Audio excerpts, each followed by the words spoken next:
2020년 11월 22일 온 누리의 임금이신 우리 주 예수 그리스도 왕 대축일 제1독서 에제키엘 예언서 34장 11절에서 12절, 15절에서 17절의 말씀입니다. 주 하느님이 이렇게 말한다. 나 이제 내 양떼를 찾아서 보살펴 주겠다. 자기 가축이 흩어진 양떼 가운데에 있을 때 목자가 그 가축을 보살피듯 나도 내 양떼를 보살피겠다. 캄캄한 구름의 날에 흩어진 그 모든 곳에서 내 양떼를 구해내겠다. 내가 몸소 내 양떼를 먹이고 내가 몸소 그들을 누워 쉬게 하겠다. 주 하느님의 말이다. 잃어버린 양은 찾아내고 흩어진 양은 도로 데려오며 부러진 양은 싸매주고 아픈 것은 원기를 북돋아 주겠다. 그러나 기름지고 힘센 양은 없애버리겠다. 나는 이렇게 공정으로 양떼를 먹이겠다. 나의 양떼야. 주 하느님이 이렇게 말한다. 나 이제 양과 양 사이 순양과 순염소 사이에 시비를 가리겠다. 주님의 말씀입니다. 제2독서 사도 바오로의 코린토 일서 15장 20절에서 26절, 28절의 말씀입니다.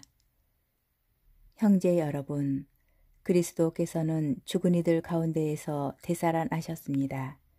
죽은 이들의 만물이 되셨습니다. 죽음이 한 사람을 통하여 왔으므로 부활도 한 사람을 통하여 온 것입니다. 아담 안에서 모든 사람이 죽는 것과 같이 그리스도 안에서 모든 사람이 살아날 것입니다. 그러나 각각 차례가 있습니다. 만물은 그리스도이십니다. 그 다음은 그리스도께서 재림하실 때 그분께 속한 이들입니다. 그러고는 종말입니다. 그때에 그리스도께서는 모든 권세와 모든 권력과 권능을 파멸시키고 나서 나라를 하느님 아버지께 넘겨드리실 것입니다. 하느님께서는 모든 원수를 그리스도의 발 아래 잡아다 놓으실 때까지는 그리스도께서 다스리셔야 합니다. 마지막으로 파멸되어야 하는 원수는 죽음입니다. 그러나 아드님께서도 모든 것이 당신께 굴복할 때에는 당신께 모든 것을 굴복시켜 주신 분께 굴복하실 것입니다. 그리하여 하느님께서는 모든 것 안에서 모든 것이 되실 것입니다. 주님의 말씀입니다. 복음 마테오 복음 25장 31절에서 46절의 말씀입니다. 그때 예수님께서 제자들에게 말씀하셨다. 사람의 아들이 영광에 쌓여 모든 천사와 함께 오면 자기의 영광스러운 옥좌에 앉을 것이다. 그리고 모든 민족들이 사람의 아들 앞으로 모일 터인데 그는 목자가 양과 염소를 가르듯이 그들을 가를 것이다. 그렇게 하여 양들은 자기 오른쪽에 염소들은 왼쪽에 세울 것이다. 그때의 임금이 자기 오른쪽에 있는 이들에게 이렇게 말할 것이다. 내 아버지께 복을 받은 이들아, 와서 세상 창조 때부터 너희를 위하여 준비된 나라를 차지하여라. 너희는 내가 굶주렸을 때에 먹을 것을 주었고 내가 목말랐을 때에 마실 것을 주었으며 내가 나그네였을 때에 따뜻이 맞아들였다. 또 내가 헐벗었을 때에 입을 것을 주었고 내가 병들었을 때에 돌보아 주었으며 내가 감옥에 있을 때에 찾아주었다. 그러면 그 의인들이 이렇게 말할 것이다. 주님, 저희가 언제 주님께서 굶주리신 것을 보고 먹을 것을 드렸고 목마르신 것을 보고 마실 것을 드렸습니까? 언제 주님께서 나그네 되신 것을 보고 따뜻이 맞아드렸고 헐벗으신 것을 보고 입을 것을 드렸습니까? 언제 주님께서 병드시거나 감옥에 계신 것을 보고 찾아가 뵈었습니까? 그러면 임금이 대답할 것이다. 내가 진실로 너희에게 말한다. 너희가 내 형제들인 이 가장 작은 이들 가운데 한 사람에게 해준 것이 바로 나에게 해준 것이다. 그때의 임금은 왼쪽에 있는 자들에게도 이렇게 말할 것이다.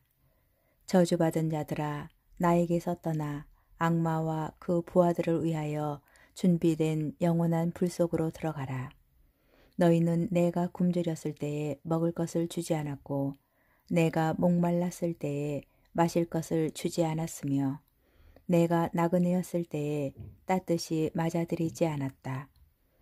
또 내가 헐벗었을 때에 입을 것을 주지 않았고 내가 병들었을 때에 감옥에 있을 때에 돌보아 주지 않았다.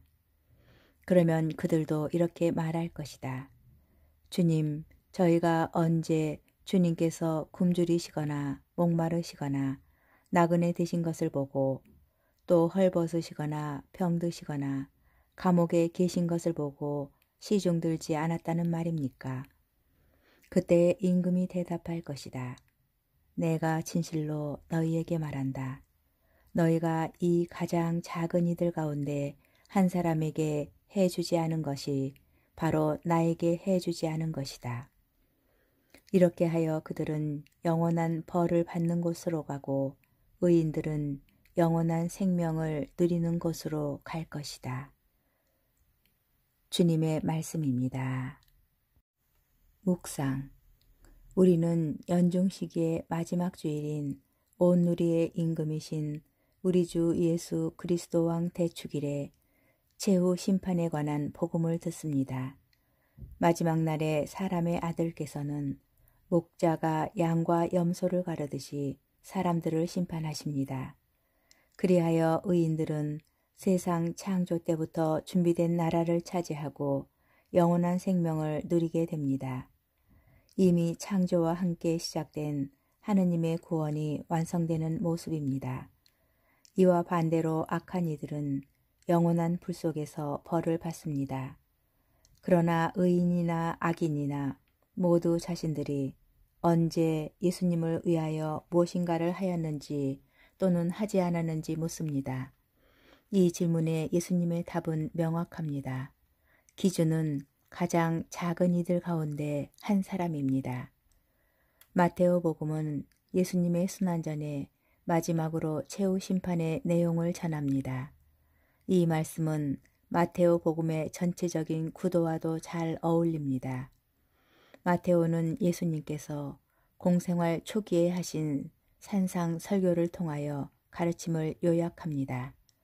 그리고 산상 설교의 마지막 가르침에서 말씀을 실행하는 사람은 반석 위에 집을 짓는 슬기로운 사람과 같다고 하며 이 말을 듣고 실행하는 사람을 강조합니다. 최후 심판에서 강조되는 것 또한 말씀을 실행하는 것입니다. 예수님의 가르침에 따라 가장 작은 이들에게 말씀을 실행하였는지가 심판의 기준입니다. 예수님의 가르침은 우리가 살고 있는 세상과 구분되어 있지 않습니다. 심판은 마지막 날에 있겠지만 지금 여기에서 말씀을 실행하며 사는지 아닌지가 심판의 기준이 됩니다. 따라서 최후 심판에 관한 말씀은 지금 여기서의 삶을 생각하게 합니다. 결국 영원한 생명을 얻는 것은 가르침을 실행에 옮기는 데에서 시작됩니다.